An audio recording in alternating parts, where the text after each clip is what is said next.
What's up guys, Event Array here. Today we're going to be doing another video over Cobra Kai. Yes sir, we did a season 2 review a while back and today we're going to do season 3.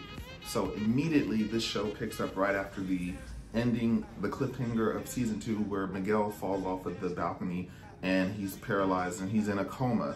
So 2 weeks later Miguel wakes up from his coma and he has to have a surgery. What I thought, and a lot of people thought, is at the end, Ali sent that message to Johnny, and I'm like, okay, Ali is a doctor, Miguel needs surgery.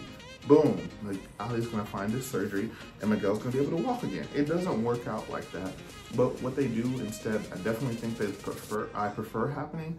One thing I didn't like is Miguel did get that surgery, and bit by bit he does learn to walk again. And then all of a sudden he's just back to doing karate, like in his prime. Like they're talking about doing tournaments and all kinds of stuff. I'm like, how are you doing this? I don't understand. Like the other day, the doctor said you couldn't walk anymore and now you can do all this? Yeah, I would like to see, so, well, as a teacher, Johnny he's gotten a lot of character development since he was first introduced. And Johnny is really my favorite character. He's like the main character. Him and Miguel are the driving force of this show. Although I feel like Johnny did get less screen time than he usually does this season, and there was a bit more of a focus on Daniel, which I wasn't too much of a focus that it broke the atmosphere of the show, but I would prefer them keep the camera on Johnny because he's the main character. Look, I mean, Daniel he's got like 3 movies already. I don't really like Daniel. Sometimes he's annoying. He's high and mighty, and I mean, come on. I don't want Daniel. I'm here for Johnny. But as far as personal life, I would like to see him not get drunk all the time and do all these drunken, disorderly acts. Like, I mean, your record's like there's a point where he's trying to get a job, and he mentions he assaulted a minor and he was aggravated assault. Blah blah blah blah blah. I'm like, geez, Johnny, get your life together, like, come on now. And of course he didn't get that job. Of course you didn't assault on a minor. No. One thing I did like that they expanded on this season is John Kreese, they give him some flashbacks to Vietnam, and they kind of give you some feel to how he was brought up. His mother was sick, his mother committed suicide, his girlfriend died, she hit a tree, and blah, blah, blah, blah, blah. While he was in Vietnam, he met this crazy captain. He was trained a certain way. He did like black ops, special ops, off the board, missions and stuff like that. But they don't shove it down your throat. It's in small doses. Kreese, that guy is just a piece of work. He's smart though. He's like one of the best type of villains. He's smart, cunning, and ruthless. Just like a snake. He's the essence of old school Cobra Kai, and I don't like him, but I love him at the same time. At one point, Johnny's wife comes in and she slaps him, and then like the next day they go to get a restraining order, and he's already filed a restraining order on her, and that's crazy to me. After some of the backlash that also came from season 2 is Daniel's student, which was what is Johnny's son's name? After Johnny's son, the white boy, let me see if I can find out real quick. I think Robbie is his name. After Robbie kicked Miguel off the balcony, Robbie is on the run, and Daniel's business is in trouble because, I mean, he was Miyagi-Do's student, and now chopping the competition and kicking the competition, or we chop the prices or whatever, all of that is a real bad look. So they have to remove all of that extra karate stuff. It was real catchy, but now they're removing it from their dealership because their sales are down and the business is on the verge of going under. So they're thinking about possibly selling and stuff like that. And it's horrible. So they have to get rid of all of that stuff. It does suck because I thought it was clever when I first saw it. When Johnny first saw that billboard, I was like, hey, if you have a gimmick, you need to focus on that. It's pretty funny. And at the meantime, Johnny is trying to raise money for Miguel's surgery because the surgery is super expensive, I guess.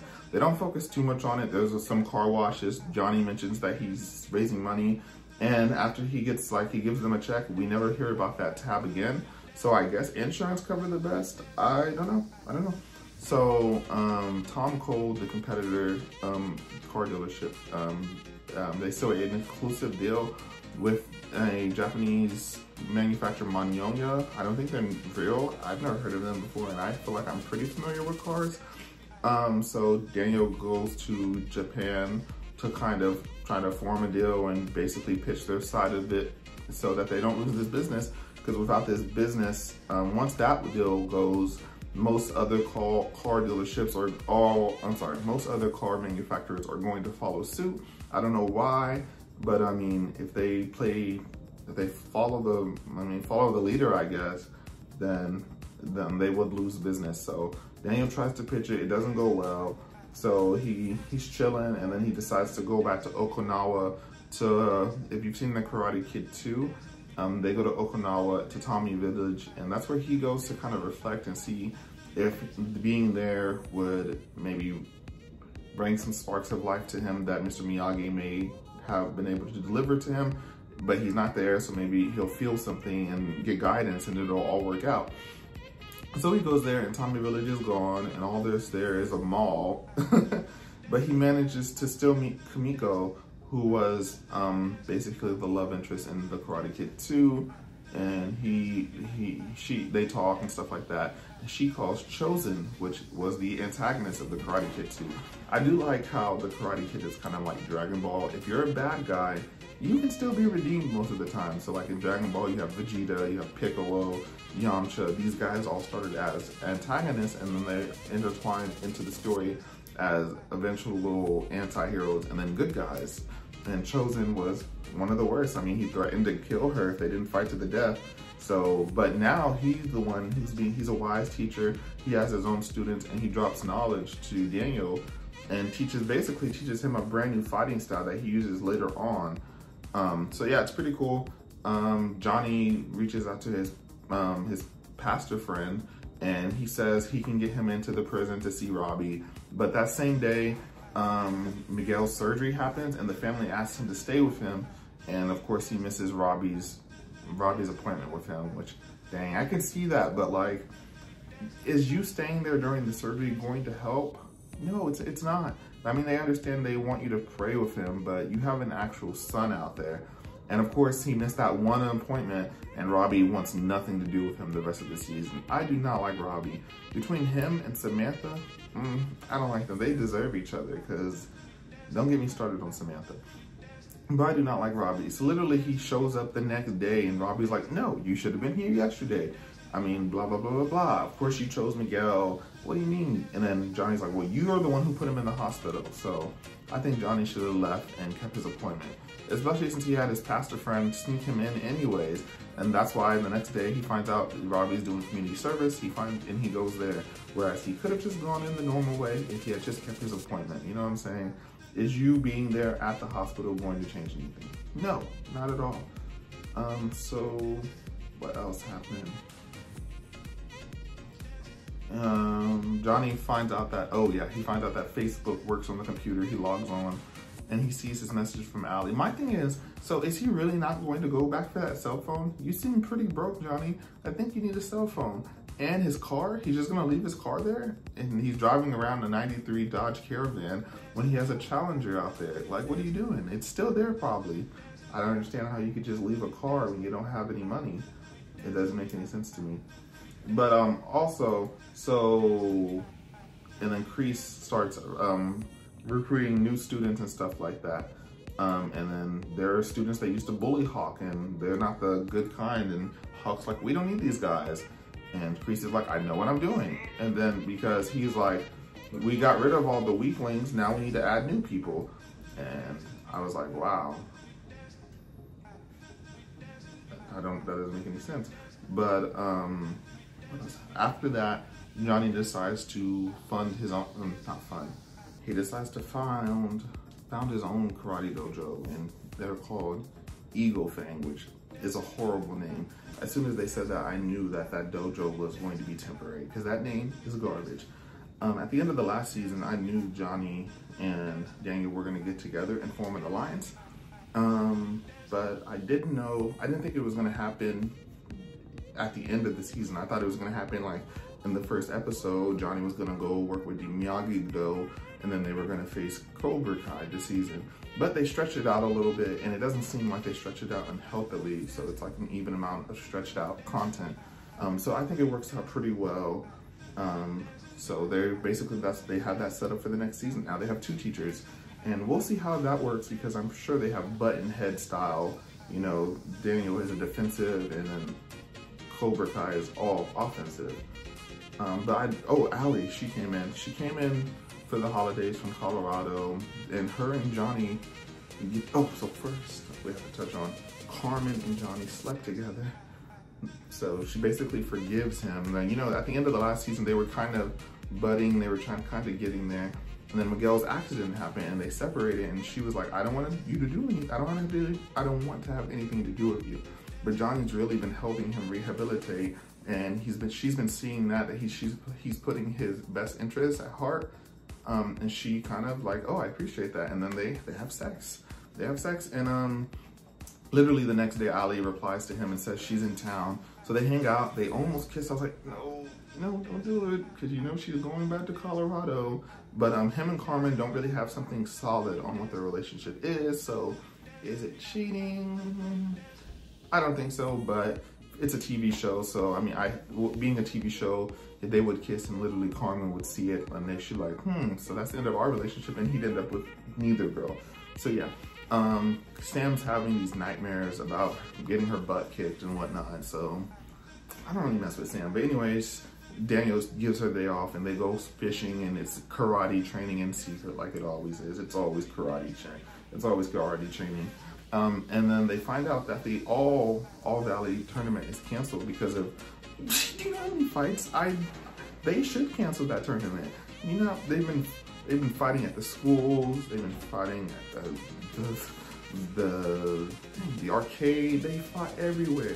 Canceled that karate contest. Like, I want to watch the show, but if I was like a citizen in this city, yeah, cancel that thing, at least for the year, because karate's out of control. We have like a gang war with karate, and it's crazy how everything's happening that way. But Kreese is the one who actually saves it, so they actually make a bet on whoever wins the next tournament has to leave. So if Kreese wins, he said he'll leave, then Cobra Kai will die, and then they said if they win, then he has to leave, because yeah, basically that's how it's going to happen. What else? Miguel and Samantha kiss after the, you know, they were doing the training thing, and yeah, I'm not a big fan of like teenage romance and stuff like that, because it's so cheesy. But this Cobra Kai has a decent amount that it makes it bearable. I'm really just looking forward to the next fight. So yeah, that's not a big deal. But as they kiss, that's earlier. They were kissing, and her dad saw, and he basically called her a little fast, because he was like, first it was Kyler, then it was Miguel, then it was Robbie, and now it's Miguel again. Are you doing okay?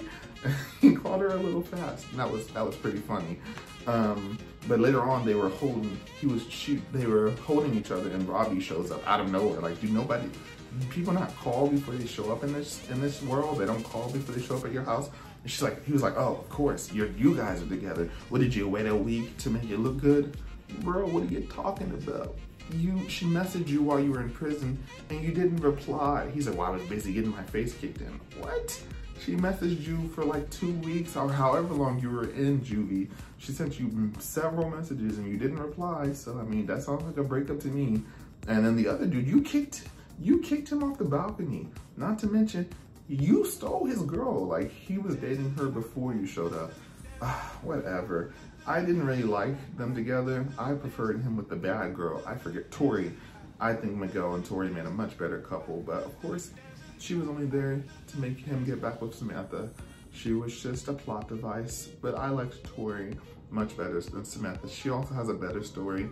She works hard to provide for her family. She's in a tough situation, so that's why she had to resort to scrupulous, shady methods, basically, to stay afloat. I mean, Samantha is a whole different life. She has a whole mini mansion over there. Very, very positive upbringing. Totally different. But yeah, that's pretty much all I have, guys. As far as where I would rank this, I think I still prefer season 2 a little bit better. I miss the black girl with the hair. At least they didn't just replace her with a random black girl. A lot of shows will replace the black person, which is another black person. Different character, but they're like, okay, well, we have to fix our black person quota. We're down one. Aisha, I liked Aisha, but they didn't bring her back, I heard, because they didn't have anything to do with her character. You should have made something to do with your character for your only black main character. Like, they have that guy, but he's not really a main character. He's like a C tier character. And granted, Aisha wasn't an S or A tier character. She was more like a B or maybe low A tier character, depending on what season. But she was one of the starting forces. Like, she was a Cobra Kai, and then she was friends with the Miyagi-Do. She was a nice little center of the Venn diagram, and now that balance is basically gone. So, but anyways, that's pretty much all I have, guys. Season 3 definitely was amazing. Watch it as soon as you can. And this is Event Ray. If you like what you saw, I appreciate the like. I like the comment. Subscribe if you want to see more content. I'm always doing reviews, videos, all kinds of stuff. I post a video every 2-3 days. And this is Event Ray. I'll catch you guys next time. Peace.